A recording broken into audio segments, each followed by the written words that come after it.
आप सोचिए, आखिरी सांस चल रही हो, जिंदगी की दहलीज से निकलकर मौत का कदम उठ चुका हो, आंखों के सामने सब कुछ धुंधला हो रहा हो, और उस वक्त एक ऐसी मखलूक आती है जो आपको जन्नत से रोकना चाहती है, आपको गुमराह करना चाहती है, और वो है शैतान का आखिरी वार। रसूल अल्लाह सल्लल्लाहु अलैहि वसल्लम ने फरमाया, शैतान आदमी के पास उसकी मौत के वक्त आता है और कहता है, मैं हूँ तेरा बाप, मैं यहूदी बन गया था, तू भी बन जा।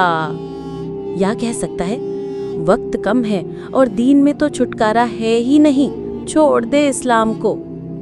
इंसान उस वक्त बेहाल होता है, दर्द में होता है, और यही वक्त होता है उसके ईमान का इम्तिहान का।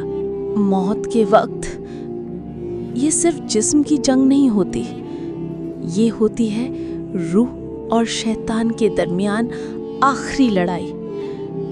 या तो रूह फरिश्तों के साथ रोशन होती हुई ऊपर उठती है, या शैतान उसे अंधेरों में गिरा लेता है।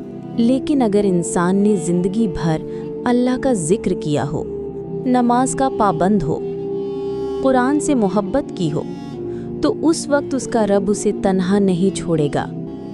शैतान जितनी भी कोशिश कर ले, ईमान रोशन होगा, रूह मुस्कुराहट के साथ जिस्म से निकलेगी। आज का सवाल है, अगर आज मौत आ जाए, क्या हम शैतान के आखिरी वार का मुकाबला कर पाएंगे? अगर आप चाहते हैं कि मज़ीद ऐसी दिल को झंझोड़ देने वाली वीडियोस मिलती रहें, तो चैनल इस्लामिक वर्ल्ड को सब्सक्राइब ज़रूर करें और कमेंट्स में लिखें, आपको क्या लगता है, क्या हम तैयार हैं शैतान के आखिरी वार के लिए?